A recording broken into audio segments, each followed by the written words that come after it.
Deixa eu só já fazer só mais uma coisinha aqui, já vejo aqui, para não me perder.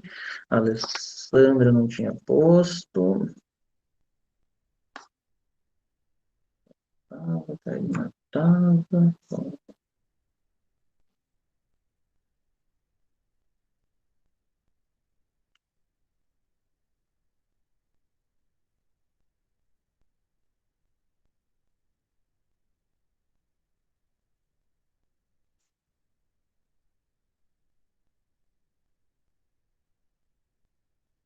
Enquanto eu vou fazendo isso aqui, a gente só. O José tá aí, eu acho, né? Eu queria só ver se ele conseguiria apresentar amanhã. A parte dele era uma boa. No primeiro momento, antes de a gente entrar no assunto novo, a gente conclui França. É possível?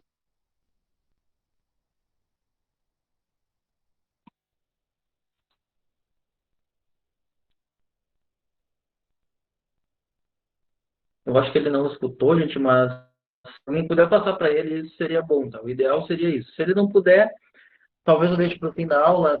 Aqui no final, eu acho que ele precisa sair, acaba não estando. Mas a ideia era que amanhã a gente conseguisse concluir França antes de começar a Espanha e seguir adiante. Que a gente fica em dia e dá tudo certo. E amanhã a gente não tem aí mais. Eu não vou fazer mais revisão, aí fico, enfim, deixo o fim da aula disponível para ver com vocês.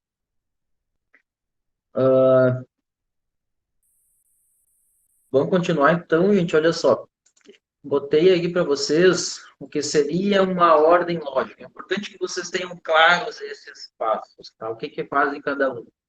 Né? Na moenda, a abraçagem, né? Ou, enfim, mosturação, quando obtém o mosto, as rampas de temperatura, a lavagem dos grãos que vai acontecer aqui na abraçagem, a fervura que a gente faz depois, quando faz a lupulagem, né, em fervura, aquele giro que a gente faz, né, o whirlpool, o resfriamento do mosto, para a gente poder levar ele à fermentação, a própria fermentação, o amadurecimento, o dry hopping que acontece depois, né, enfim, depois da fermentação, durante o amadurecimento, e o priming, que é uma coisa que a gente vai falar agora. Então, acho que tenham isso bem em mente, tá? Isso aí é o que é o que vocês precisam ter ideia do processamento de cerveja. Eu sempre erro o negócio de compartilhar aqui. Putz, eu consigo fazer o mesmo erro 30 vezes. E agora ele demora aqui, pronto. Agora é uma janela. E antes disso eu tenho que botar ela em tela inteira, só um pouquinho.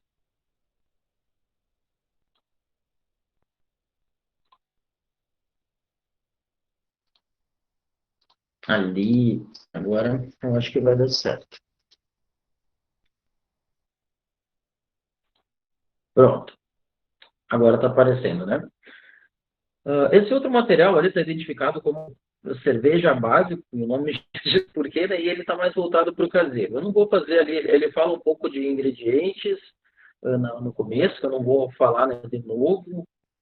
Ele fala do processamento em si, no fim, inclusive, ele fala de classificação, que eu também não vou falar. Eu vou levar alguns poucos minutos só para a gente fazer uma revisão aqui. E eu passei aquela listinha ali para vocês, só para vocês terem ideia assim, dos passos bem detalhadinhos. Aqui, por exemplo, ele fala em quatro, sim, mas tem outros detalhes importantes ali. Então, vocês têm que ter ideia daqueles passos que eu passei ali para vocês.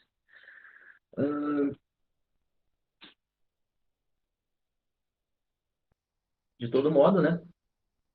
Faz a moagem igual como é, e eu não vou repetir aqui, a menos que alguém veja a necessidade, mas eu acho que eu vou cansar vocês aí, é muita, é a mesma coisa que eu já disse, né? A ideia aqui é só a gente rever e falar um pouco mais de como é pro artesanal. Pro artesanal vale dizer, tá? Ele usa muitas vezes uma furadeira como moinho. Um moinho, não uma furadeira em si, né? Ele adapta, o que gira o moinho é uma furadeira, é bem comum isso. Depois a gente tem a mosturação, né? que é o que seria, digamos que a abraçagem. A diferença é que tem alguns passos da abraçagem detalhados que estão dentro dela que são importantes. Por isso que eu particularmente gosto de dividir ela, falar na mosturação, na própria, nas rampas de temperatura, aquela coisa toda, tá? Só para vocês terem ideia, isso aí é um papelão, né? Isso é o aspecto de um cervejeiro caseiro. Não é nada mais, nada menos do que isso.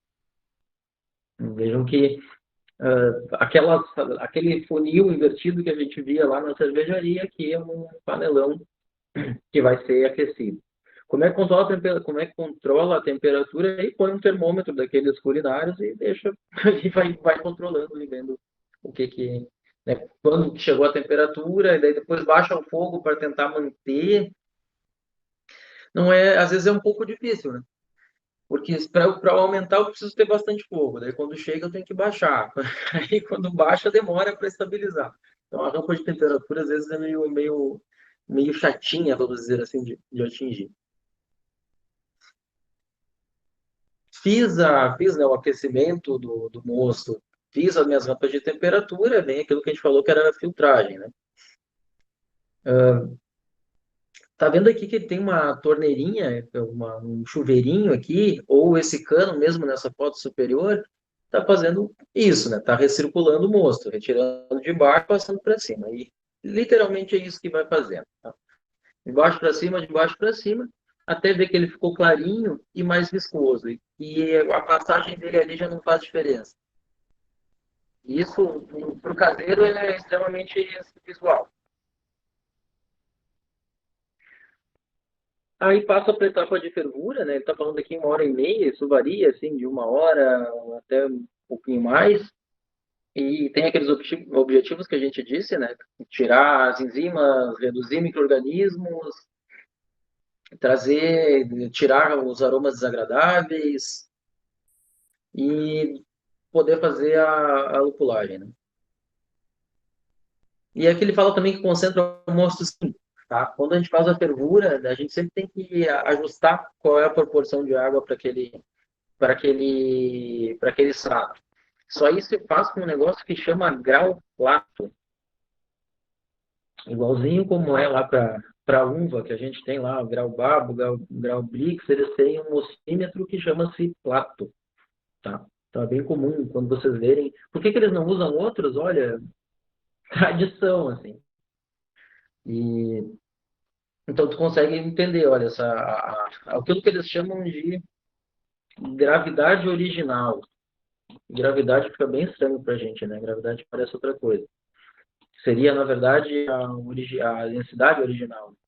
Aí tu sabe que tu partiu, ó, tu quer um mosto de tanto. Bom, dilui mais ou menos para deixar com essa densidade. E se fala também na gravidade final, que é a densidade que tem quando a cerveja acabou a fermentação.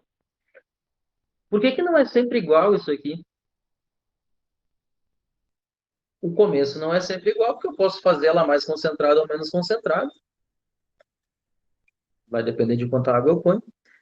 E, claro, o objetivo que eu tenho com isso. E o final, por que não é sempre igual?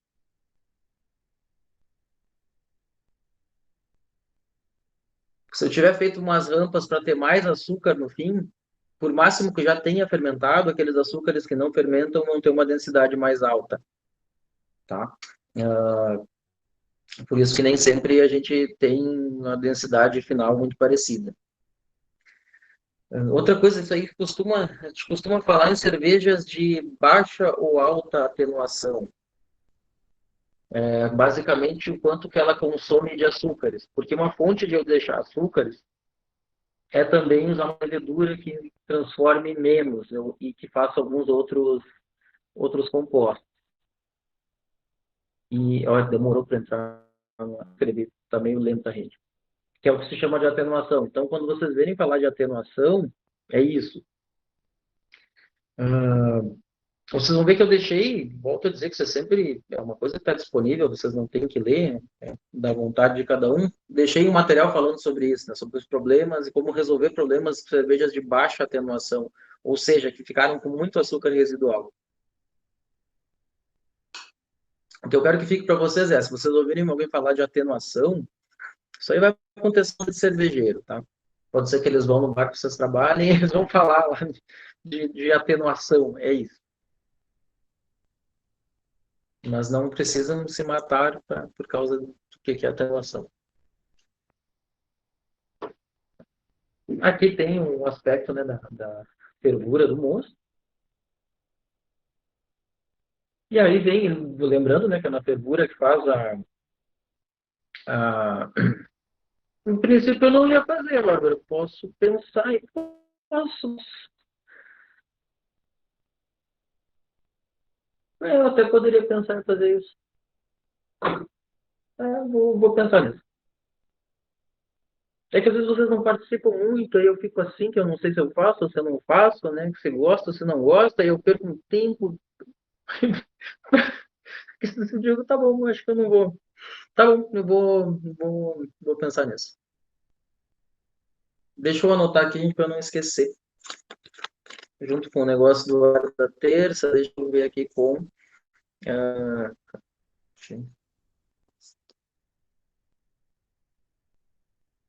e eventualmente, essa semana vai ser meio ida, eventualmente eu talvez deixasse para outra semana, mas enfim, não vou deixar de ver. Vamos ver como vai ser, tá? Só porque realmente pelo que eu tô vendo aí, talvez seja meio confuso.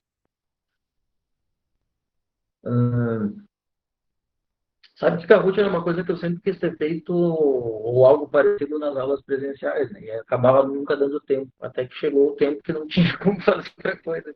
Eu particularmente gosto, acho que ele ajuda, assim, exatamente para isso, para a gente lembrar, pensar no que deveria ver e tudo mais. E aí a gente vem a fermentação, né? Lembrando sempre que tem temperaturas adequadas para alta ou para baixa fermentação, que tem leveduras que tem, né? Específicas para cada uma, que cada cepa é uma cepa, ou seja, não é só pega aquela de alta, tem 1 milhão de leveduras de alta, 1 milhão de leveduras de baixa. Aí isso a escolha quem faz é tu. Não tem outra forma que não isso.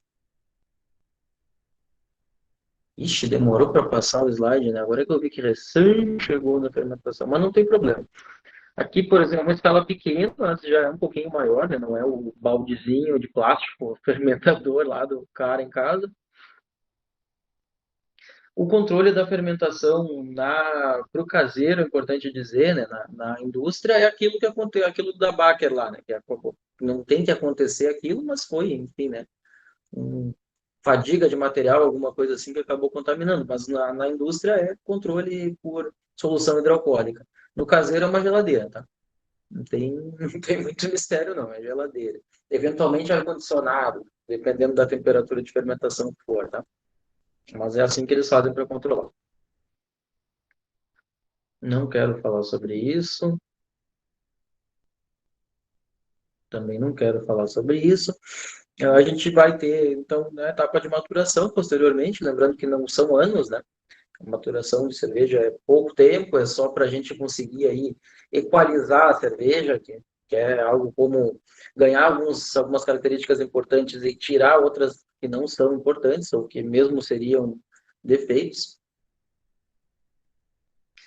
Lembrando que na etapa de maturação a gente pode fazer o dry hopping, né? E aí depois a gente pode fazer, pode finalizar ela, tá? A gente pode finalizar ela do ponto de vista do cervejeiro caseiro de dois jeitos. Fazendo o que a gente chama de priming, tá? Que é, opa, desculpa, fazendo o que a gente chama de priming, que é aquela mistura não, é um pouquinho, uma solução de açúcar, é uma adiçãozinha de açúcar em forma de solução, sabe, para ele fermentar um pouquinho quando a cerveja foi envasada. Por quê? Porque eu em casa fiz a cerveja aberta, ela fermentou, todo aquele gás foi para longe, e para que eu tenha gás, eu engarrafo ela ainda vai ter células de levedura viáveis e ela vai fermentar o tantinho de açúcar que eu boto garrafa por garrafa. Não precisa botar garrafa por garrafa, vou pegar o lote inteiro, né, misturar e engarrafar ela, mas claro, a quantidade é equivalente, né? Tanto faz se eu fizer por um ou fizer no lote inteiro. Isso aí se faz exatamente para que a cerveja, para que a levedura que restou termine de fermentar e faça gás. E isso é um ponto de que dificulta que o cervejeiro caseiro tenha a cerveja límpida, porque ela foi com levedura e ela se multiplica um pouquinho para fazer, né? Aquela, fermentar aquele açucrinha que ele adicionou para botar gás. E aí ela fica com sedimento. Tem problema? Não, tá? Não tem nada demais. Eu, inclusive, gosto do finzinho da cerveja. Eu gosto bem da sujeira lá. Eu acho que é mais divertido, que é mais cremoso, mas tem gente que não gosta muito. Mas isso é um ponto-chave que muda entre o cervejeiro caseiro e uma cervejaria industrial. Conseguir fazer estamos falando álcool de novo aqui. Conseguir fazer a gaseificação sem precisar ter que fazer uma continuidade de fermentação adicionando açúcar, tá? E outra coisa que o cervejeiro caseiro pode fazer, é o que está escrito aqui, tá? Que pode ser carbonatada sob pressão usando gás carbônico. E aí a gente olha isso e a gente pensa, faz um paralelo com espumante e a gente tem um treco, né? Que deve ser a cerveja pior, porque afinal de contas o gás é injetado. Blá, blá, blá, blá. Esqueçam isso, tá? Não é uma lógica válida para cerveja caseira. E muitas vezes é uma segurança que tu tem de pegar um barril, adicionar um tanto de gás carbônico e ter o suficiente. Tem que adicionar lentamente, porque senão de fato ele não incorpora bem. Mas não tem problema isso, tá? O que a gente chama de carbonatação forçada. Nada mais é. Opa, droga, botei no lugar errado. Nada mais é do que isso, tá? Carbonatação forçada. Pegar um cilindro de gás carbônico e adicionar na cerveja. Já está pronta, já está fermentada, só não tá com gás porque não tem gás preso. Então, só tenham em mente isso. Se alguém disser, não, eu botei gás carbônico na cerveja, mas como assim? Quando bota é pior? Não é muito caso aqui para o cervejeiro caseiro, tá? Lembrando que se eu for fazer o priming, eu vou precisar fazer, e quiser fazer dry hopping, eu tenho que fazer o dry hopping antes, né? Porque o dry hopping não vai, o lúpulo vai ficar para trás, ele não vai para a garrafa.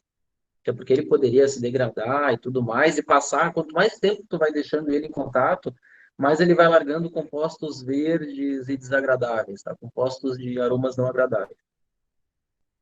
Então, é importante fazer isso antes de engarrafar. Faço o dry hopping, engarrafo, ponho o priming para ela ficar com gás, tá?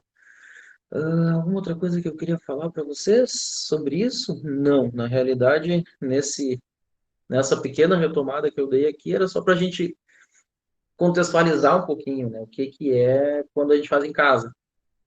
Que não é outra coisa, só tem alguns detalhes e uns passos que são diferentes. Afinal de contas, industrialmente, a gente consegue filtrar, a gente consegue segurar o gás, engarrafar com ela assim e por aí vai. Tudo bem até aqui, gente? A princípio, sim. Tá, beleza. E por incrível que pareça, agora vai muito rápido. Eu tô estranhando, assim, nossa, como hoje eu vou conseguir acabar um pouquinho antes. As outras bebidas, a gente não tem, assim, coisas absolutamente significativas para falar delas. Eu queria que vocês vissem aqui, eu não vou projetar para não demorar, mas a gente tem no Siga, além do etc., né, que era para caso aparecesse alguma outra coisa que eu não lembrei, tem mais bebidas fermentadas, dizia isso aqui que eu vou botar no chat para vocês. Sidra, hidromel, saquê, kvass, kombucha e talvez alguma outra coisa que vocês lembrem, eu não tenha lembrado quando eu relacionei. O que vocês conhecem disso aí e como é que se faz? Vou tentar arrumar essa câmera aqui. Cadê? Como se faz, eu não tenho a mínima ideia. Mas Já eu sei tomou que. alguma vez? Mas eu já tomei alguns. Por sinal, eu tinha uma pergunta pra ti, eu queria saber. Por acaso tu sabe onde eu consigo comprar um hidromel na ilha? Porque todo lugar que eu vi pra comprar hidromel acabava sendo muito caro porque eu tinha que trazer pra cá com a taxa de Sedex, Tu tá em etc. Floripa, né? Eu tô em Floripa.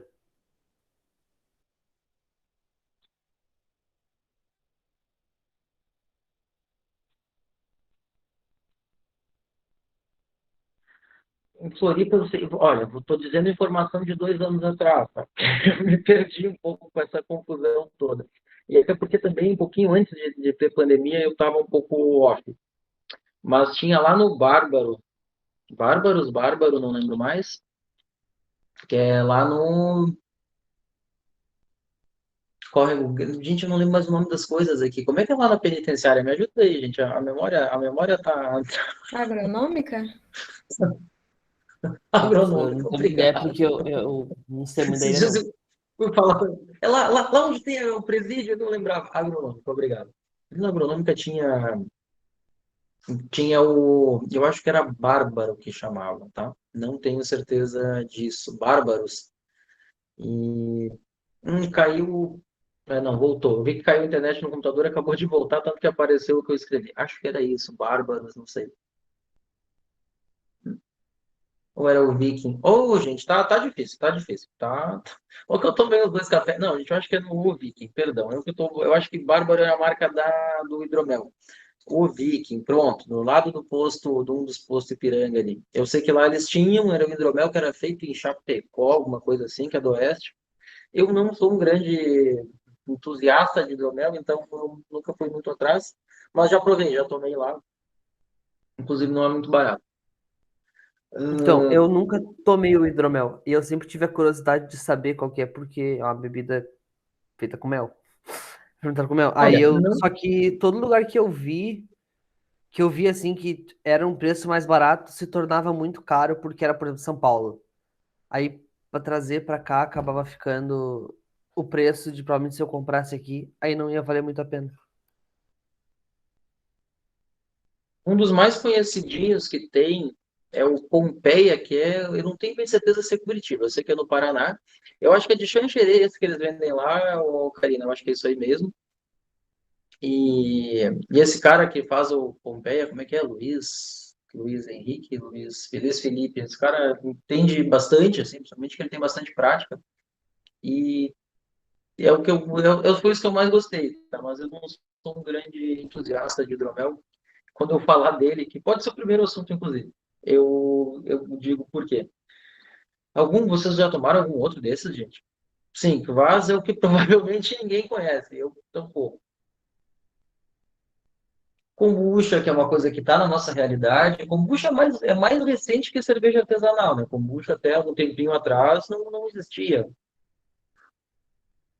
E eu também não gosto muito de saquê. Eu vi que o Henrique disse que gosta, eu não sei. Saquê para mim, Isso aqui é muito até bom, hoje eu sim. tomei um grande saquê que era dois grandes saquês que eram trazidos de fora, efetivamente, mas não sou um grande fã assim do saquê. Bom, o que que a gente tem que ver? O que que a gente quer? O que que a gente tem que falar sobre essas bebidas? Porque vocês vão ter curiosidade, vocês vão ser perguntados sobre elas, tá? Mas de fato não tem muita coisa para falar sobre eles. Tirando o saquê, que é um assunto um pouquinho maior. Mesmo assim, um pouquinho maior, vocês vão ver que no material lá tem um negócio chamado saquê, que é uma página, em que eu faço um certo resumo do que a gente tem, do que a gente precisa saber no saquê, tá? Só deixa eu ver aqui a mensagem que eu fiquei curioso, que é fazer hidromel em Floripa mesmo. Tinha gente que fazia também, tá? Mas volto a dizer, como eu não me interesso muito, eu acabo não dando conta, tá? Mas ficou meio em moda. Eu achei que hidromel ia ficar em moda mesmo, que ia realmente chamar atenção. Parou, parou assim, deu uma estagnada. Teve pandemia no meio, é verdade. Eu vejo que isso aí tinha um crescimento ali de menos de 2 anos antes disso aí, mas de qualquer forma eu acho que não vai empolgar muito. Não é tão natural que não é, aliás, não é pouco natural imaginar que seja assim. Tudo que é novidade tem um estouro no começo, depois diminui um pouquinho, e nem sempre fica, né? Se não virar cultura, não fica. A cerveja artesanal, de alguma forma, virou uma cultura, né? Virou uma coisa que as pessoas têm hábito.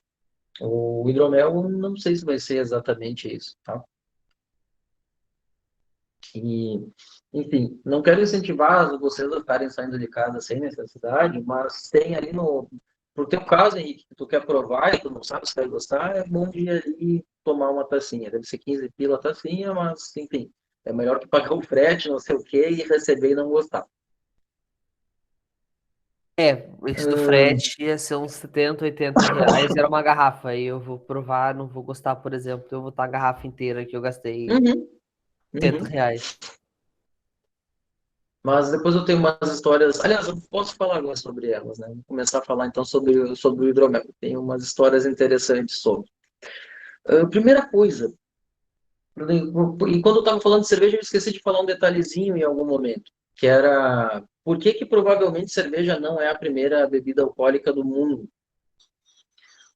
Porque cerveja tu não fazia ali, caiu a cevada no chão, virou cerveja, diferente do que era ali, né? Uva, alguma fruta que tenha mais caldo, até mesmo maçã, assim, a maçã cai no chão, ela não vira caldo. Por que que provavelmente a primeira bebida do mundo tenha sido algum fermentado de fruta? Porque a fruta sozinha dava conta ali, né? De ser armazenada, por exemplo, enfim, porque vai cair, porque vai estragar, e aí você armazenava lá, quando ia abrir já não era mais bem uva, já não era mais bem morango, já era um negócio borbulhando, nojento pra caramba, mas que era o que eles tinham, daí tomavam. Opa, deu um calorzinho, assim, deu uma vontade de carregar mais peso e aquela coisa toda, né? Muito provavelmente foi por aí que começou a ideia de consumir bebida alcoólica. Então, provavelmente não foi cerveja. Imagina, cerveja o cara tinha que ter dado muita sorte, assim, de ter germinado. Aí depois de germinado, de ter pego uma chuva, ter molhado, ter saído um caldo que fermentou. Provavelmente cerveja teve ali um pouco mais de engenhosidade humana. E a grande briga acaba sendo entre vinho e hidromel. E aí tá parecido, porque tu deixar um mel armazenado e acabar umedecendo e fermentando e virar uma bebida agradável, até uma possibilidade bem tranquila de acontecer. Eu nunca fico especulando nisso, tá? Eu sempre faço essa ressalva de dizer assim, que coisas que aconteceram há milênios a gente não tem como ter certeza. Mas tem a datação de carbono, não quer dizer nada. A datação de carbono te dá ali uma margem de séculos, né? Ou seja, tu só sabe que o dinossauro apareceu antes do macaco, tu não consegue dizer. E que tal dinossauro, que é muito mais antigo, apareceu antes do outro. Não consegue dizer com tantos detalhes assim, tá? Vamos supor que a gente tenha começado a fazer cerveja hoje, tenha sido o primeiro e o meu vizinho faça amanhã, sem saber que eu fiz e tudo mais. Daqui a 1000 anos a gente não vai saber quem foi o primeiro. Só se a gente tiver evoluído aí em alguma análise que consiga chegar bem nisso. Mas a datação de carbono não te permite saber qual foi o mais antigo. E, francamente, acho uma tremenda bobagem ficar disputando quem é o mais antigo. Enfim, uma das possibilidades é o hidromel. Tá? O que é o hidromel?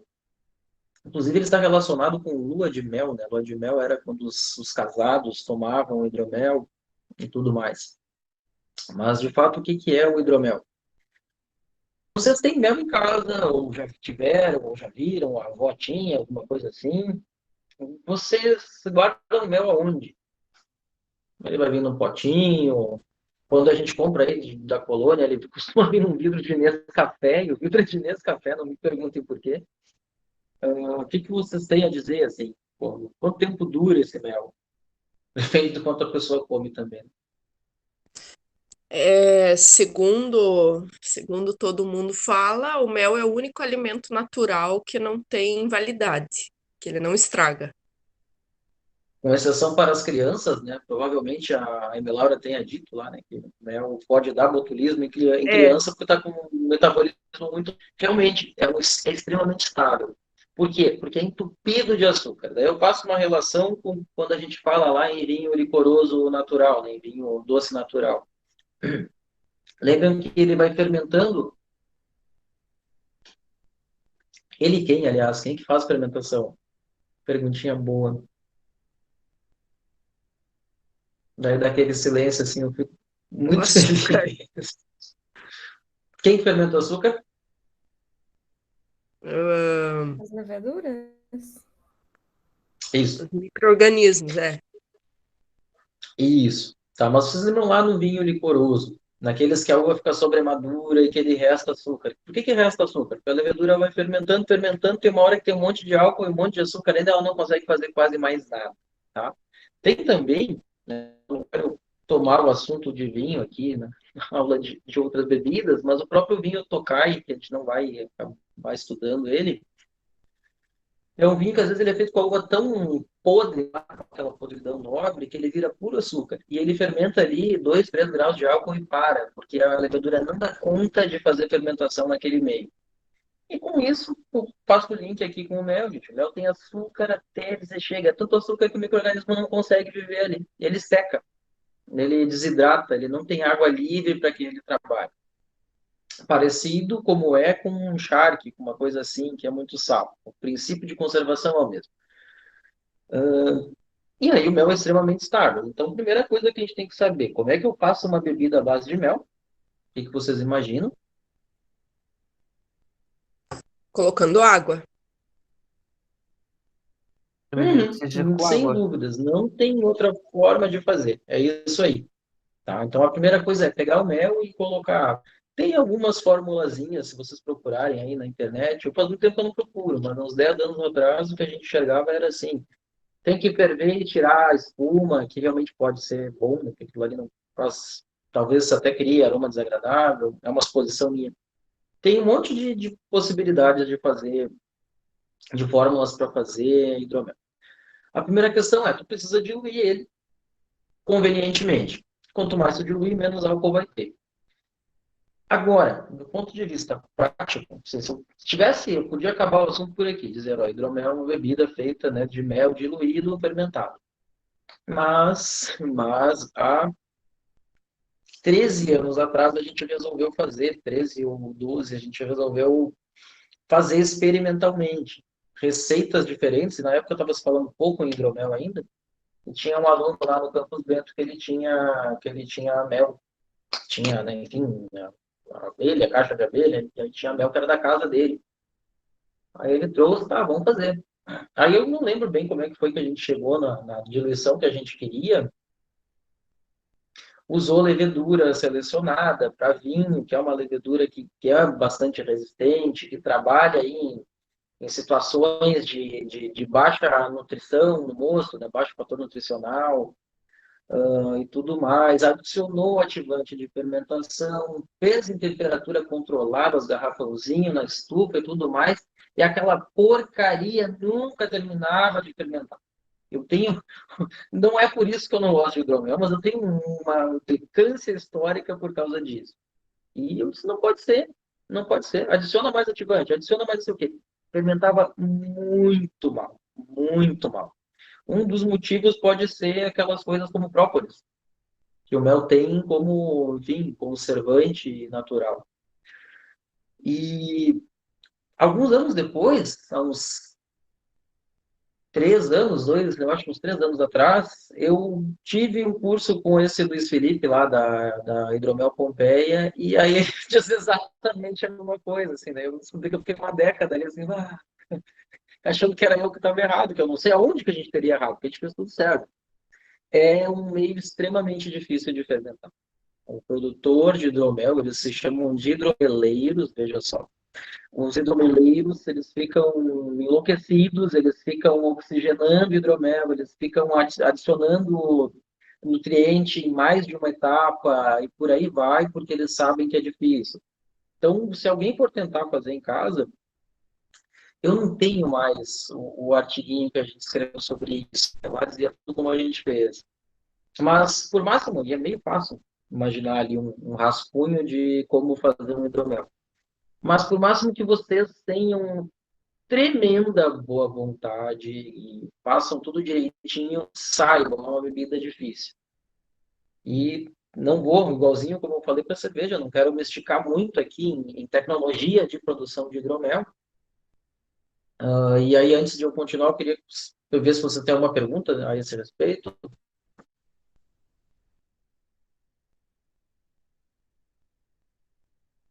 Eu acho que eu Tomei fiz todo um. mundo achar que hidromel é ruim já, né? Pode falar, Barão. Não, eu nunca Tudo tomei certo? hidromel, mas ele fica um negócio parecido com a cerveja, assim, mais líquido, com gás.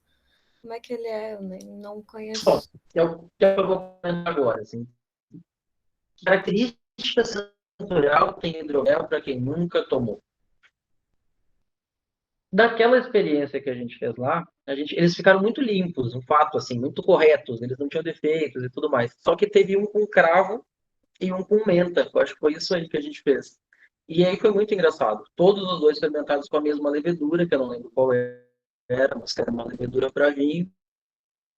O de cravo era muito parecido com cerveja, o de menta era muito parecido com vinho branco. E mais ou menos é assim, se tu for provando hidroméis pela vida, tu vai percebendo que eles têm assim, ele flerta muito ali entre a cerveja mais leve e vinho branco, tá? Já tomei, hidromel também tem várias categorias, por incrível que pareça, tem muitas categorias. Melomel, que é com fruta, como é que é? Tem diversos, tá? E eu particularmente não lembro de cabeça.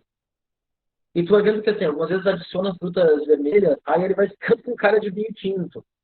Se envelhece, se botar em madeira e usar frutas vermelhas, fica com cara de vinho do Porto. E por aí vai, tá? Então não tem um sabor de hidromel. Na maior parte das vezes que tu vai fazer só a fermentação simples do mel diluído, para mim realmente é muito um misto entre alguma coisa de cheiro de fermento, como a cerveja, com aroma de vinho branco, tá? Não consigo te dar outra descrição do que essa. E claro, se ele tiver adição de algum saborizante ali, especiarias, ervas aromáticas, ele vai ter alguma característica das ervas. Mas aquela vez realmente, assim, o de menta era muito vinho branco, o de cravo era muita cerveja. Parecia uma Weiss, assim, né? Até porque Weiss tem essa coisa de ter cravo.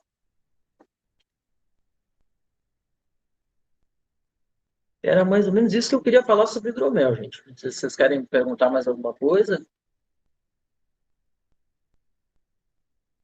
eventualmente eu não saiba responder, inclusive. Eu não sou um grande produtor, nem um grande bebedor de hidromel.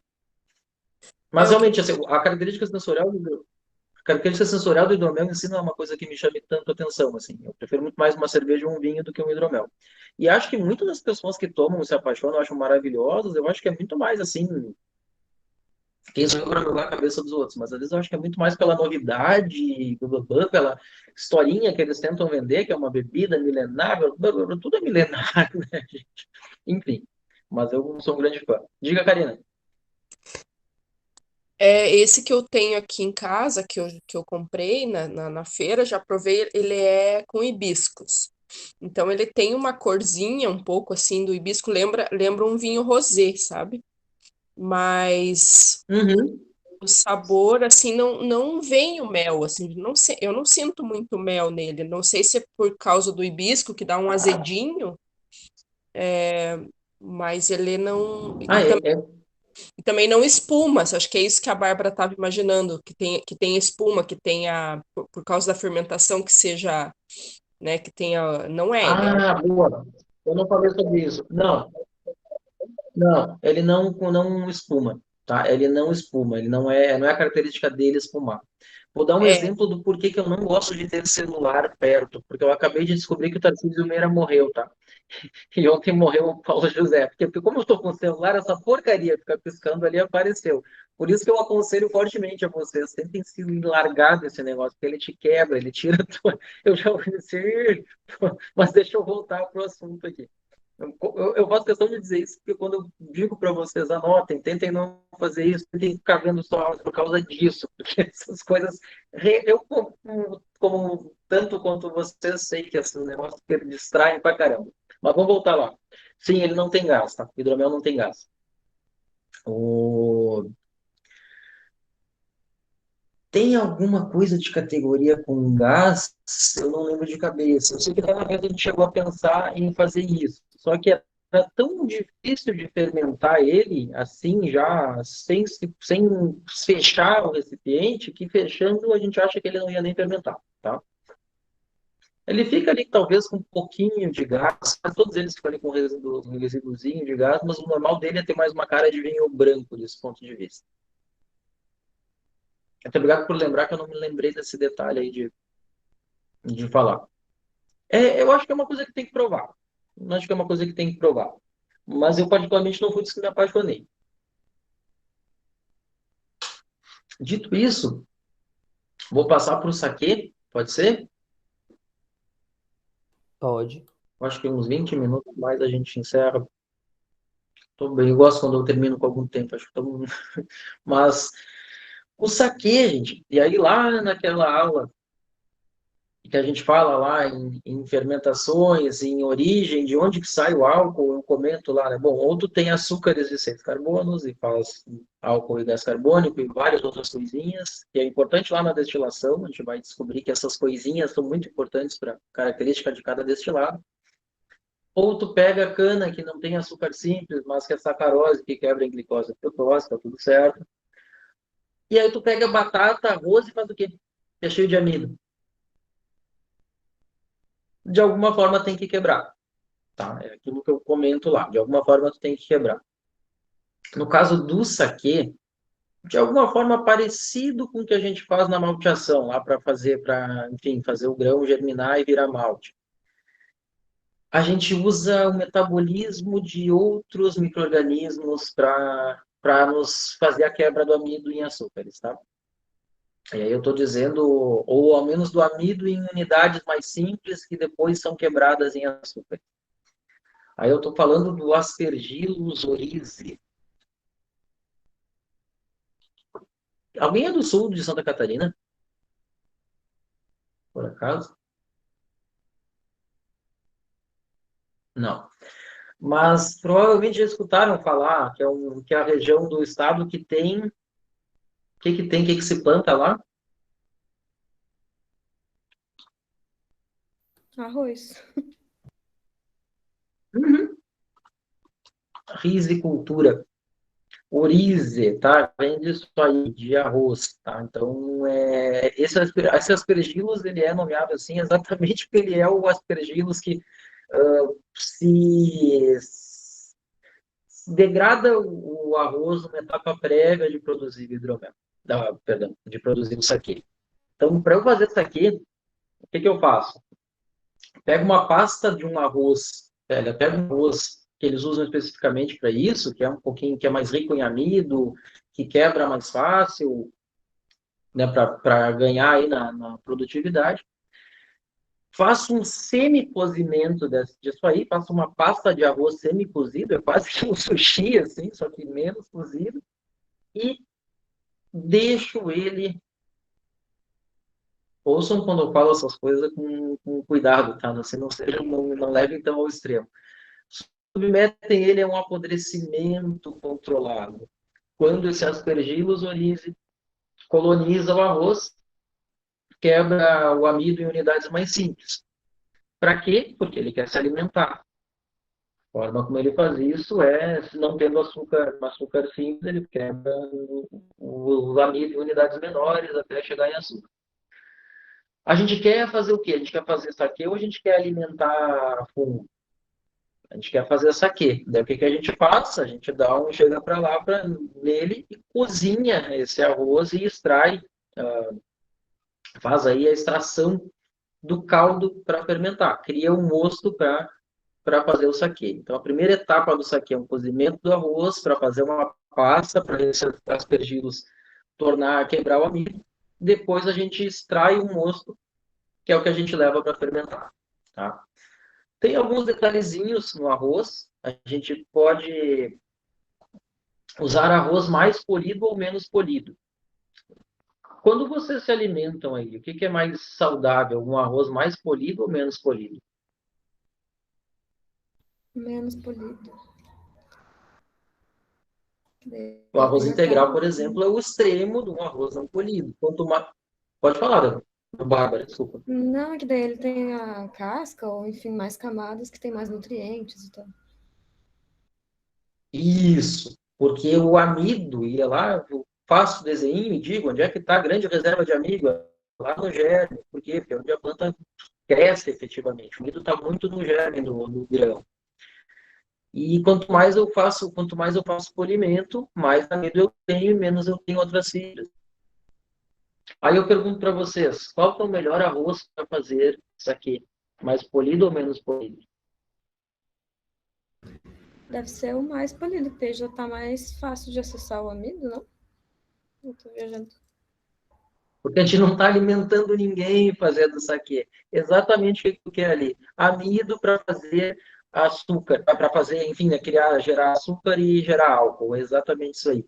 Então vocês vão ver que eles têm, no Japão, tem uma infinidade de tipos de saquê. Os de arroz mais polidos são mais caros. Por quê? Porque são mais puros, tem menos interferentes ali. Tá? É um fato. É exatamente isso. Outra coisa que eles têm de, de saquê, assim. Aqui pra gente, a gente tem muito que a gente chama de saquê licoroso. Lembra o que é licoroso? Por que eu bato o pé nessa palavra, que é usada errada? O que é licoroso? Alcoólico, mais alcoólico do que normal, sei lá. É o que tem mais álcool. O que será que é um saquê licoroso? É um saquê que o nível de álcool dele, na verdade, não é tão alto, mas no saquê licoroso, pelo que eu lembro, é quando ele é mais grosso, mais encorpado, um negócio assim.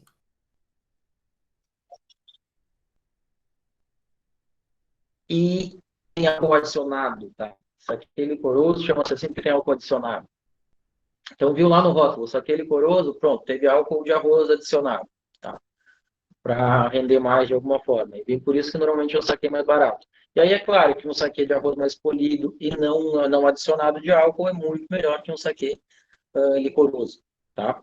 E depois eles têm diversos tipos lá, por diferenças pequenas, que tem classificações, Junmai, não sei das quantas, e uns nomezinhos que às vezes eu sofro para ler, tá? Na nossa realidade, infelizmente, a gente não tem, não sei se infelizmente ou felizmente, a gente não tem muito o hábito de saquê, tá? A gente não tem muito hábito de saquê. E, então, posso falar um milhão de coisas aqui, provavelmente eu não vou dizer nem metade do que te diriam se tu trabalhasse no Japão, tá? Agora, uma das coisas interessantes sobre o saquê é que você já viu a forma como serve.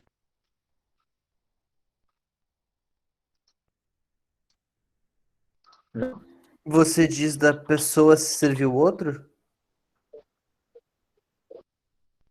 Na verdade, tu já foi um pouquinho mais adiante do que eu queria. Eu queria que me desse um outro exemplo aqui.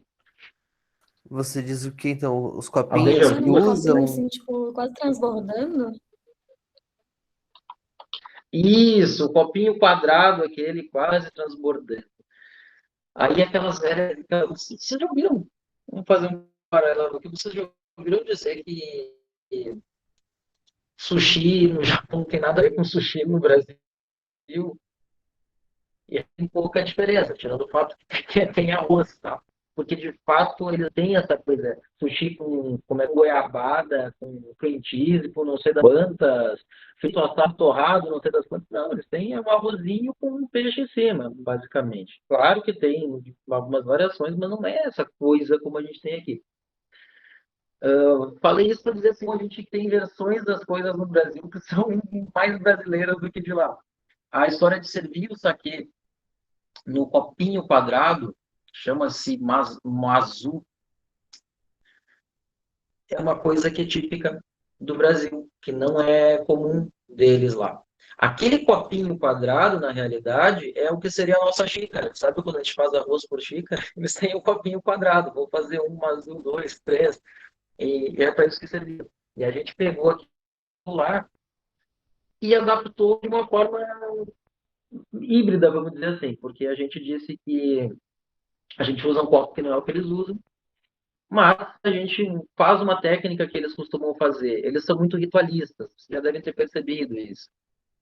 Agora, com essa história de Olimpíada em Tóquio, todo mundo comentava esse tipo de coisa, né? Como eles são simbólicos, né? Os símbolos, a forma como tu te porta pode dizer muito para eles. Inclusive, tu pode ser ofensivo sem perceber. E uma das coisas que eles têm é isso. O derramar o saquê é a abundância. Então, botava no pratinho, serve até derramar para dizer, é abundância. Né? Se for ver em outros povos, isso aí seria um horror, é desperdício, então vai de cada um, só para a gente ter ideia disso. Mas a forma como eles servem mesmo é no tal do tokuri, que é lá no campus tem, é um recipiente de porcelana com os copinhos também de porcelana. Eles servem sempre com a mão esquerda, que é por causa que é do coração. Tu pega e toma com a direita, se eu não estou enganado. Posso estar invertendo, tem um problema sério com direita e esquerda. E no WikiHow, por incrível que pareça, no WikiHow é onde tem o tutorial bem bonitinho assim, e verdadeiro de como eles fazem. Se vocês procurarem lá sobre isso aqui, vocês vão achar. E, e a história toda é que tu não serve o teu saque, né? Tu serve para o outro, que é também uma questão ritual, uma questão de que, enfim, né, tu faz ali, como é que eu vou te dizer, É o um sinal de favor, respeito. tu faz o congraçamento ali, tá? Isso, exatamente. E a forma como tu segura também, né? Tu segura com uma mão embaixo, com outra em cima. E vale a pena dizer, vocês já devem saber isso, né? Que não se fala tintim em japonês de jeito nenhum, sabe? Sim. Não. Então, quem sabe. Tintim aqui, tintim lá, enfim. A gente tem várias expressões muito parecidas para falar aqui. Significa eles lá. A única coisa que eu digo é não falem. Pelo amor de Deus, de japonês é que eu Tintim não falo. significa coisa Que é um muito nome ruim. interessante aqui, que é isso aí, tá? Não falem tintim.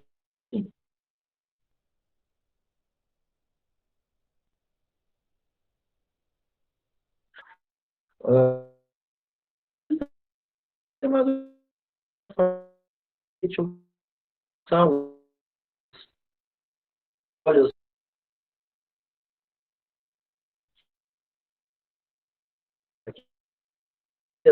Então, a de açúcar, do sul, são mais assim, né? O daqui não, o daqui é horrível, não, tá? O nosso saque é muito distante do que é o deles, tá? E aqui a gente não tem, mas a gente lá no Japão eles têm muito saquê não pasteurizado, ou seja, o saquê que recém foi feito e que é vendido ali, inclusive tomado sem, né, com palma orgânica. E é claro que é um saquê mais fresco, que acaba sendo mais caro. Aqui no Brasil, a gente tem marcas caríssimas aí, né? Hakushika, como é que é aquela outra? Todos uns nomes, né? Que são estranhos pra gente, porque a gente não é acostumado com esses nomes japoneses. E tem uma outra coisa que é interessante a gente pensar. Vocês já viram o pessoal aquece isso aqui? Sim, no Japão tem lugares que vendem saquê que ele é Uma das feito utilidades especificamente para ser vendido da quente forma como em outro eles tempo. servem é pegar aquele vasinho.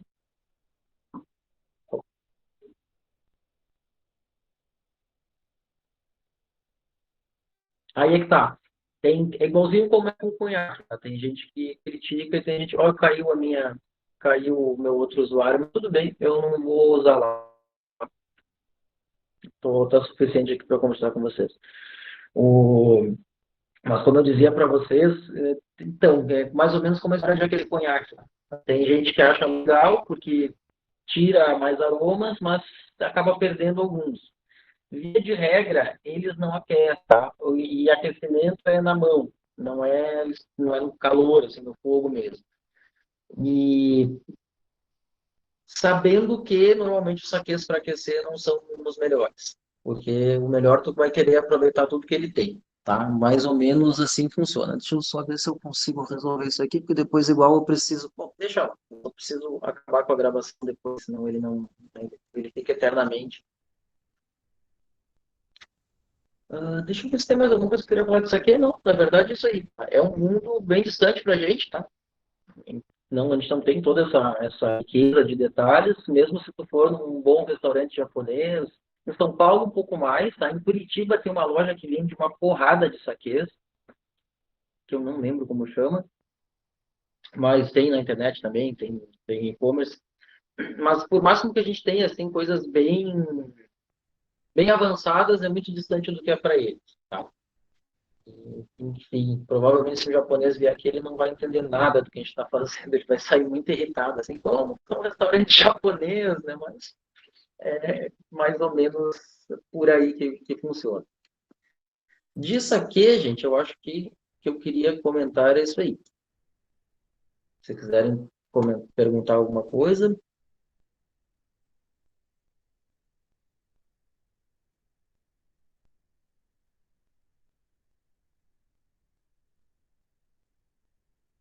Eu comento, isso aqui é muito bom. Deixa eu... Eu já não gosto, né? Eu acho muito neutro. E ele tem um certo dulçor e alguma coisa que me lembra acético, assim, que não me desce. Outra coisa, a gente não tem saquê envelhecido no Brasil. Tem até alguma coisa que é dourado, não sei das quantas, não tem nada. Lá no Japão tem alguns saquês muito interessantes, bem dourados e tudo mais. Mas realmente, os únicos 2 saquês que eu tomei na vida que eu gostei eram japoneses, né? Uma coisa que eu não Assim entendi, sendo, Célio, pode falar. para fermentação do arroz é adicionado água também, né? O arroz é um grão seco? Uhum.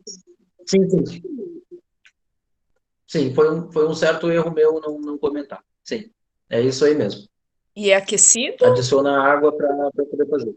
tipo como na Eles cerveja? aquecem previamente para criar uma pasta e depois eles fazem um cozimento brando com água para tirar. Um Tá, pouco diferente do que a cerveja, assim, que tem esse passo assim como muito, muito fundamental, assim. tá. Agora visualizei, entendi. E, e por incrível que pareça, eu não vou ocupá-los muito mais. E isso é raro eu chegar a terminar as 3 aulas entre cerveja e fermentados e eu consegui terminar, claro, porque dessa vez não tem degustação. Para vocês terem ideia que no presencial essas unidades são mais corridas, né? Ainda tem a degustação, né? Daí eu prefiro não deixar a degustação, né? Que é muito óbvio que é mais útil. Vamos falar do Kvass. O Kvass é uma bebida russa de 1 milhão de anos atrás, que não faz, que a gente não tem tanto a presença dela aqui. Só que a gente tem estado numa história aí de resgatar fermentados, que pode ser que apareça, tá? Mas Kvass basicamente é pão de centeio com água para fermentar, tá? Recebe também um pouco de açúcar, depende muito da receita, e normalmente alguma coisa de fruta, uva passa e coisa e tal, tá? Mas não é uma bebida que a gente veja bastante aqui. Falo dela porque, como eu disse para vocês, no universo do bar, sobretudo, está tendo muito uma história assim de resgatar fermentados e mesmo de fazer fermentações. Eu me incomodo um pouco com isso. Vou dizer por quê, porque eu acho que você acaba fazendo muita coisa com insegurança. Tá? Eu acho que às vezes tem gente ali fermentando não sei o que com não sei o que lá, achando que não. Ah, é frescura. Eu me irrito muito com essa conversa, né? Pô, além de informação em bebidas, eu tenho informação em alimentos. Eu acho que é tremendamente responsável dizer que não, pode pegar a casca de abacaxi, botar água, botar fermentando lá, que a diarreia é certa. Desculpem a grosseria, mas é isso. Pô, tem uma hora que tu diz assim, não funciona assim, né? E às vezes a gente vê até um pessoal assim com comércio desse tipo de coisa, e tu vê cada maluco, assim, esses tempos tem um casal no Rio, assim, o guri um é um pouco mais, deve ter uns 40, 50 hoje, o marido dele é um pouquinho mais novo, Companhia dos Fermentados. Meu Deus, o cara no Nordeste lá, acho que tava pegando água, caju com a água do rio, com não sei o que, eu digo, gente, isso é ótimo para levar para o hospital. E se confunde muito isso, eu não vou falar da kombucha agora, mas se confunde esse assunto com a história da kombucha, que se cria como se fosse um negócio de outro mundo e nem é. Tá? Mas vamos terminar o que eu estava dizendo aqui, depois eu falo da kombucha. Mas basicamente, gente, eu não quero ir muito mais adiante do que isso. Tá? Só queria que vocês soubessem que ele existe. E é feito de pão e fermentado. Falam que é parecido com cerveja. Muito parecido, ou que, enfim, parece mais com cerveja do que qualquer outra coisa. Acredito que vocês nem tenham dúvidas. Se vocês tiverem, provavelmente eu não vou saber responder, porque eu nunca nem fiz nem tomei. Aí, queria deixar a kombucha por último, mas já falei nela, vamos falar nela. E aí tá uma coisa que é extremamente torta, e eu acho que a palavra é essa, torta, é que kombucha é maravilhosa para a saúde, porque o japonês tem 200 anos porque toma, o chinês tem 200 anos porque toma kombucha, porque não sei o que. Não, gente, isso aí não é bem verdade.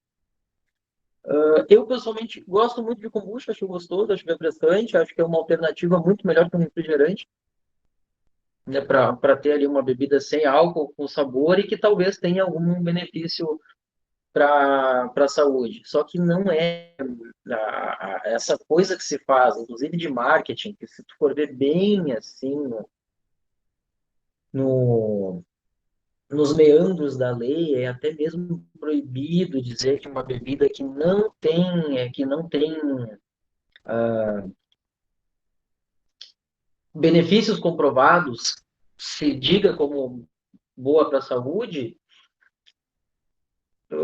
Até parece que eu me perdi aqui na linha de raciocínio, mas o fato é assim, a grande parte do que se diz da kombucha não se tem comprovação, tá?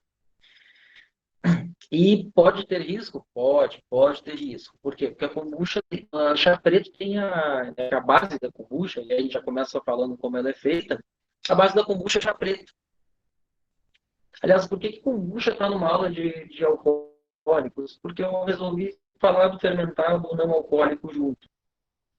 Tá, e como é que uma coisa fermenta e não tem álcool? Porque tem fermentação láctica, porque tem bactérias acéticas, porque nem tudo que fermenta cria álcool e gás carbônico. Por isso que eu encho o saco naquela aula falando sobre como acontecem as fermentações. E o caso da kombucha é bem bom, porque ele não tem adição de levedura, tá? Nem nenhum tipo de micro-organismo. Ele fermenta espontaneamente. E quando fermenta espontaneamente, fermenta com o que está ali. Tá? Como que eu sei o que está ali? Só se eu levar para um laboratório e descobrir. E mesmo assim, já é tarde, porque já está ali, já tá agindo. Tá? Então, fazer uma kombucha hoje, com a mesma receita, e fazer uma amanhã, pode ter resultados diferentes. Tá? Ela cria uma gosma em cima, que eles chamam Scooby. Scooby é o cachorro aquele, né, do... Salsicha, como é que é lá? Scooby, né, que é um em português, Leia, veja que palavra bonita. Aí, de novo, ali na outra, não consegui nem escrever para vocês. Mas o que interessa disso aí? É que aquele agregado de micro-organismos que forma uma certa pasta em função dos polissacarídeos que joga no meio, acaba sendo usado para fermentar o próximo. Tá? Só que ele nunca é exatamente os mesmos. Eles vão variando. Uma hora está mais forte, outra está mais fraco. Uma hora contamina e aí o contaminante dá a porrada em todos os que estão ali. Acaba sendo o que se multiplica mais. Então, o kombucha nem sempre é fácil de ter um padrão. Tá? Ela pode ter um pouco de álcool, que pode ter fermentação alcoólica. Só para ser considerada sem álcool tem que ter só 0,5%. Aí não pasteurizam, porque em tese não querem tirar os probióticos, só que aí quando tu não pasteuriza, a fermentação não acaba, e aí tem garrafa que explode no mercado, tem tampinha estufada, tem kombucha que era para ser sem álcool, já está com 2, 3% de álcool, e tu lá vai lá e dá pro teu filho. Tá? Então tem alguns problemas sim. Mas, de uma forma geral, acho que assim, tem que deixar bem claro: não há comprovação que kombucha é bom para a saúde, é probiótico e coisa e tal. E aí tem colega meu que já disse isso, que é o melhor probiótico, tem muito melhor que esse que compra na farmácia. De onde é que tirou isso? Do mesmo lugar do cara que diz que não tem, que vacina não adianta, que vai matar e aquela coisa toda, tá? E, infelizmente, isso é um hábito, e me irrita muito, efetivamente, como cientista de alimentos, que se venda um alimento dizendo que faz coisas que não faz. Tá? Eu tive uma colega que fez um mestrado sobre isso. Ela é cervejeira e ela fez. Agora voltou aqui, eu vou escrever para vocês. A Thaís Suri, deixa eu só aparecer aqui que eu já escrevo para vocês. Se procurarem, acham a tese dela, a dissertação dela. E, e era bem isso. Ela chega em algumas conclusões que nem sempre o negócio é bom, né? Nem sempre dá muito certo. E que é um certo gargalo da kombucha é o fato de o chá preto ter baixa acidez, né? Tem um pH muito alto. Ah, mas é ácido. Uma vez eu fui numa aula, aí uma aluna que fazia, puta, daí às vezes eu nem me meto nisso. Ah, não, mas é justamente a acidez. Não, mas ele não tem acidez. Ele começa com uns pH de 6 e tanto. Ele vai criar acidez porque bactérias vão fazer ácido, igualzinho como é no pepino, como é em outros alimentos. E até isso acontecer, tu não tem uma grande segurança. Ou seja, pode sim ser oferecer alguns riscos. Baixos, mas pode. Tá? Mas eu não quero nem entrar nessa área de que pode ser um alimento arriscado à saúde. Tá? Eu quero falar que não existe provas de que kombucha seria probiótica. Esses tempos, num evento sobre isso, o cara foi até mais radical. Ele disse que cada kombucha, se eu quiser fazer uma kombucha e dizer que ela é probiótica, eu tenho que provar isso. Mas o cara foi mais radical ainda do que isso, e ele disse que para que a gente pudesse fazer isso, cada lote novo tu teria que fazer análise, e tem alguma razão nisso. Por quê? Porque eu não sei o que fermentou no próximo. Aquilo é uma fermentação espontânea, com alguns micro-organismos que a gente espera que sejam os mesmos, mas a gente não tem certeza, tá? Então, eu não tomem kombucha, é uma porcaria. Não, não é isso que eu estou dizendo. Eu gosto bastante, acho bem agradável, acho azedinha, acho gostosa. Algumas vezes vem bem avinagrada, porque acaba tendo mais bactéria cética do que outros micro-organismos, mas só não é panaceia, tá? Isso não existe. E, infelizmente, os caras usam isso. E às vezes não é nem para enganar, eles mesmos acreditam nisso. Eles tomam e eles ficam maravilhosos, até nos cabelos estão melhores, blá, blá, blá, blá. Não, a gente não Professor, funciona agora eu desse tô com jeito. medo de tomar esse negócio. Não, não vai te matar. As industriais realmente Certeza? não vai te matar. Algumas sim, tá? Tem uma colega, eu não quero dizer exatamente da onde, que eles acabaram. Ela é do meio químico, né? Uma empresa júnior para ajudar aí a regularizar alguns produtos. E kombucha foi uma coisa maluca. Ela desistiu, você nunca mais recebo, porque era difícil. Tu acabava tendo algum contaminante em quantidade baixa, mas tinha. Era difícil ter padrão, porque hoje é de um jeito, amanhã o sabor está de outro, por aí vai. Não, eles não costumam pasteurizar kombucha, porque só tem que ser gelada.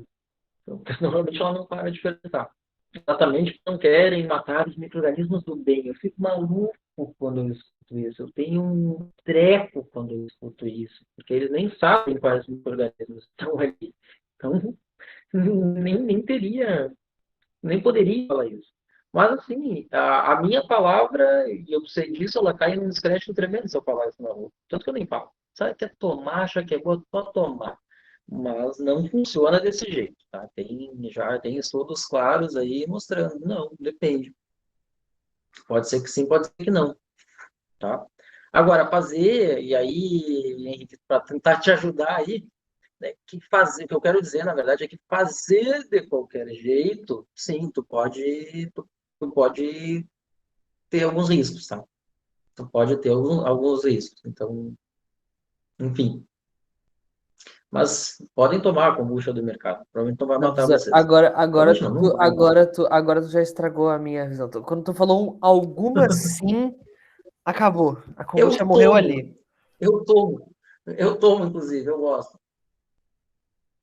Não porque eu acho que eu vou ficar muito melhor e que a minha vida vai ser sensacional e que eu vou emagrecer 5 quilos só porque eu tomo 1 quilo, 1 litro, um copo de kombucha por dia. Mas eu acho gostoso. Eu acho gostoso. Mas é legal não brincar, assim, né, com o negócio, assim, achando que fazer de qualquer jeito dá certo. Mas tem gente que fuma todos os dias, Bárbara, e tá bem também. Então, você nunca é um bom parâmetro, né? Aquela coisa assim Mas, enfim. Não, mas eu Não, não, acho professor, mas que. serve de consolo. Quando tu ouve assim eu tô fazendo merda, mas eu tô inteiro, tu pensa, não, isso aqui não é tão errado assim, então, não, isso aqui vai dar certo, isso aqui vai dar certo.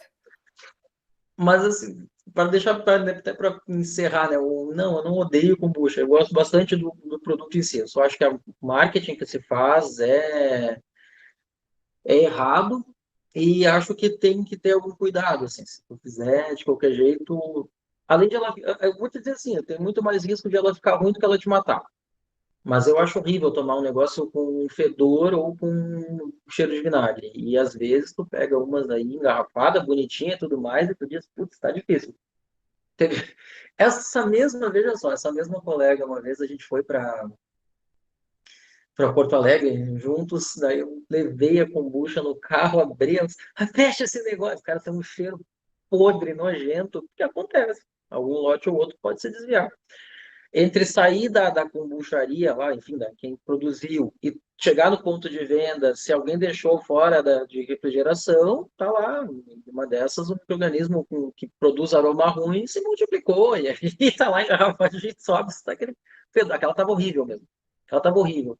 Aí eu cheguei na minha mãe, assim, dei para todo mundo provar para ver se alguém tomava, só minha avó que achava que era tudo bom, e mesmo assim eu acho que ela achou que tinha algo, senão ela não teria achado bom. Era muito ruim aquilo, era muito ruim. Era terrível. Mas, enfim. Gente, são 2 para as 11 para 5, 2 para as 10 para as 11, 2 para as 10 para meio-dia, que era o horário que eu ia liberar vocês. Eu não tenho sido ainda, que eu também não falo grandes coisas. Não sei se vocês preferem que eu fale ou que a gente encerre. Se só Pode ser que eu falta leve só isso, 2 minutos, acho um que minuto vamos agora. Eu acho agora. interessante falar sobre Sidra. Tá bem. Então tá. Tá vendo assim que eu sempre acho que eu vou economizar tempo. A gente tem um potencial grande de levar mais tempo do que eu imaginava que era. Então, rapidinho, gente, de cidra, bem tranquilo o que eu vou dizer. Não é uma bebida boa e bem reputada no Brasil, mas é bem reputada fora, tá? Tem na Bretanha, tem grandes cidras, nas Astúrias também. Agora, é importante dizer, a cidra deles, a nossa é uma cidra muito qualquer, feita com uma maçã qualquer. Na Espanha e na França é bem específico, tem plantações específicas para isso, são maçãs diferentes. Aqui o que a gente faz é pegar o resto da indústria da maçã para comer, para esmagar e fazer cidra, ou vinagre de maçã. Aquela marca mais famosa que a gente tem, a Cerezer, na verdade, teve um tempo que não foi nem cidra, que foi bebida mista. Hoje, felizmente, é cidra novamente. E tem aqui em Santa Catarina, a Sanjo faz o tal do Bardoco. E a Sanjo faz também o Bardu, acho que era, que parece nome de aplicativo de bobagem, né? O Bardu era cidra e o Bardoco não. O Bardoco que tinha 4% de álcool, o Bardoco não era porque tinha 11%, se eu não estou enganado. Porque segundo a nossa legislação, cidra vai até 6%. Se tiver mais do que isso, não pode ser cidra. Era um fermentado de maçã, e eu acho que nem adicionavam açúcar, era realmente fermentava o açúcar da maçã, mas extrapolava o limite de álcool. E a nossa lei diz que não pode ser, pode chamar de cidra, mas de fermentado de maçã. Do meu ponto de vista, é uma coisa que a gente deveria mudar a lei, não vejo que tinha que ser tão assim, mas era o que acontecia. E o Bardu vinha em umas garrafinhas pequenininhas e tinha menos álcool. A cidra que eles têm lá não é. A cidra não é obrigatoriamente gaseificada, embora a gente costume ver ela como gaseificada. E a clássica cidra das Astúrias, por exemplo, é a cidra que eles chamam de cidra natural. Ela vem numa garrafa que parece vinho do Porto e é uma das coisas mais horrorosas que eu já tomei na vida. Eles fazem lá, eles como é que é? Fazem o escanciamento lá, que é cervela de uma altura tremenda. Eu não tô conseguindo acertar a câmera aqui. Nossa senhora, tá difícil hoje. Que eles servem no copinho, e o espanhol adora fazer grau, né? Aquilo vai lá de cima, vai no copo, aí areja ela fica melhor, mas eu acho que ela fica horrível de qualquer jeito, tá? Volto a dizer, isso é uma percepção pessoal minha. E ela é turva. A tal da cidra natural é turva, ela chega para ti. Tem uma marca que eu acho que chama Cortina. Se vocês procurarem aí por cidra Cortina, vocês vão ver. E eles têm algumas cidras espumantes também. Tomei grandes, eu não lembro da marca, é uma pena, porque uma vez eu fui para o Uruguai e comprei assim, e era praticamente um espumante. Tá? E muito gostoso, extremamente complexo, boa estrutura, tudo muito bom. Tá? Então, cidra, na verdade, tem uma certa infinidade. E francesa, uma vez eu comprei uma, acho que custou €1, aí a gente não queria levar mais peso, ia de trem do interior para voltava para Paris, acho que era, e disse que faz essa porcaria dessa garrafa, vamos, ó, brasileiragem total, é que nem os caras da seleção, né, lá, fazendo dancinha de mau gosto e fazendo, madre Deus, fazendo selfie na hora da desgraça, que estava tudo gravado já, gente. O brasileiro consegue, infelizmente, consegue estragar. Mas vamos lá. E é claro que eu fiz a minha parte com a garrafa de cidra de €1. Eu não vou levar essa porcaria, vamos abrir, vamos tomar. Que bom que eu não levei, que não era boa. Eu e um colega professor no Rio. Aí ficou do lado da lixeira na estação ali mesmo, alguém deve ter se divertido com aquilo. Então eu não tenho uma grande experiência com cidras, as que chegam para a gente são baratas, chegam caras por causa de taxações, mas não são grandes cidras. E basicamente como processamento, né, maçã esmagada, tem uma prensa que é cintas, assim, no material de, eu não botei para vocês, mas tem um material, a mesma base que faz suco de maçã. Ela passa por umas cintas, vai esmagando, vai escorrendo o suco, fermenta aquele negócio. Na nossa realidade, quase sempre é gaseificada artificialmente. Não é gás natural, né? Então, gás que vai ser adicionado antes de ser engarrafado. E, de fato, assim, o que eu queria dizer de cidra era isso. Não fui muito mais rápido porque a gente está acabando, né? Mas, que de fato, eu não tinha muito mais a falar disso. Só que eu deixo bem claro, assim, não tomem cerezera achando que aquilo é exemplo de cidra. Tem coisas muito diferentes e muito boas fora. E cuidado com aquelas outras coisas que tem maçã no rótulo, mas não são cidras. Estão o quê? Falamos Bebidas delas hoje. mistas? Sobre bebidas alcoólicas mistas. Por isso que essa categoria é bem cretina. Ela engloba desde o porcaria até coisas decentes. E nesse caso, a porcaria. E eu juro que eu acabei. Claro que eu deixo o lugar para vocês fazerem perguntas e tudo mais.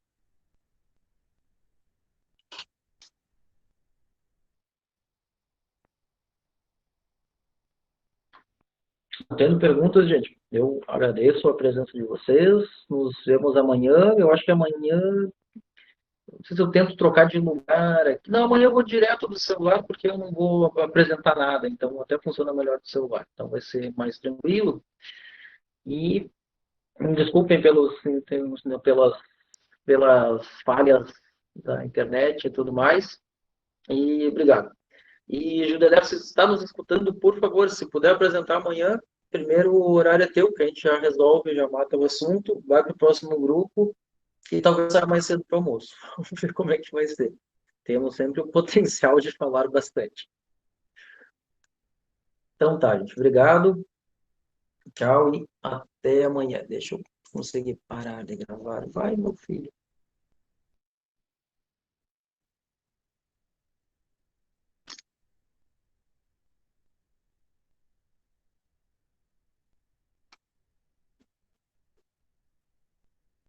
Eu tô dando bons pro final de semana, mas amanhã tem aula. Tem mais amanhã ainda. Esqueci. Não, e amanhã que eu vou apresentar o trabalho ainda. Não. Então tá, Juscelio, tchau, até amanhã. Tchau, até.